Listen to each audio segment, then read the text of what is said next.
Hi, my name's Gary Kirshenbaum. It's the 19th of January 2016. Okay, Gary, tell us a little bit about how your family first got to South Africa in the first place. Okay, so on my father's side, his parents were from Poland, and they obviously got out of Poland just in time before World War II. My dad was born in 1936, so in just before they ran to Israel. They got on a boat and went to Israel, but it wasn't Israel yet, it was still Palestine. And my father was born in Israel in 1936, and when he was 1 year old, they jumped on another boat and came to South Africa because my father's father got a job as a carpenter waiting in South Africa. And on my mom's side, they were from Germany, her parents, and but my mom was born in South Africa. They just came over to South Africa, and my mom was born in South Africa. Did their families know each other? No. In the beginning? No, not at all. No, not at all. Okay. Tell us a little bit about your young life growing up in South Africa. So, South Africa, I was born in 1970, and South Africa was, first of all, it is the most beautiful country in the world. The nature, the geography, the climate, I mean, just spectacular. So wonderful, wonderful place to grow up. South Africa is a small place. The whole of South Africa fits into the state of Texas and Oklahoma. And especially among the Jews, it was a very close-knit, small community. So really everyone knew each other. The schools were smaller, so really the kids that you started from kindergarten with, most of the time you went all the way through to, after high school, college, or even adulthood, you kept as the same friends.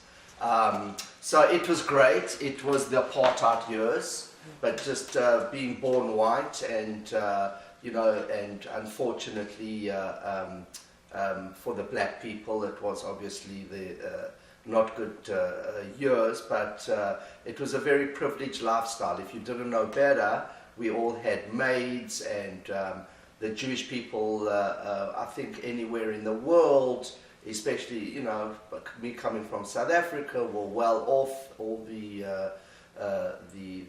businessmen did very well. People lived in beautiful homes, and it was just a great, great life. There was really minimal crime. It was, when they say the good old days, it's not like today. Kids played on the streets, a lot of freedom, and it was just a very innocent time growing up. What community were you in? What area? So I was in an area in Johannesburg. We lived in Johannesburg, and I lived in a suburb called Sandton, which was a great affluent area, and it was fantastic. We played on the streets, we rode our bicycles, we I even used to walk to school. It was just fantastic. It really was. So yeah, always, I think any South African, we'll get into that with your other questions, but we all left for pretty much the same reason. Otherwise, there was absolutely no reason to. It was just paradise. How did Israel play into your youth? So my youth, I actually went to Israel when it was my first overseas trip, and I was actually 6 years old. And I know it's a long time ago, I'm 45 now, so we're talking about 39 years ago, but I actually remember a lot.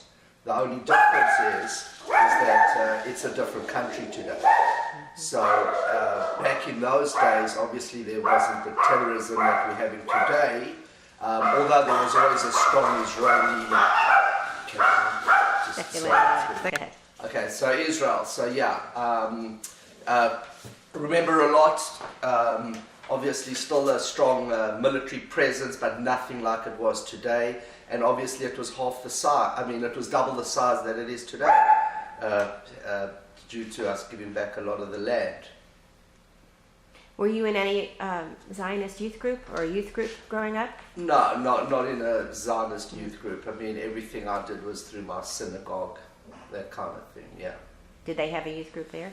Yeah, they did, but I wasn't involved in that. Okay. So after high school, did you go to college there? Did you Yes. stay? Yeah, so after high school I went to college there and I did a business degree, and at that stage it was 1987 until 1990. It was 3 years, and then I took a sabbatical and I traveled. I actually came to the States for 6 months and I traveled around the States, and then my father said enough was enough, and I came back to South Africa. I didn't know what I wanted to do, and my dad's business, we were in retail in South Africa, and at that stage, after university I went to the army. In South Africa you had to do the army. It was either you went to college first and then you had to go to the army, or you went to the army after high school and then you could go and get your degree or whatever you wanted to do. So I did the army for a year, and then I went to work for my father. What type of retail work did he have? So we were in the men's retail market. At that time with apartheid there was a distinct black market and a white market. We were in the black market side. Why I'm saying that, we were in downtown Joburg. All our stores, we had about 20 retail stores in downtown Joburg, and it became very, very dangerous. From about 1990 onwards, the violence escalated extremely, and that's when a lot of problems and people started leaving.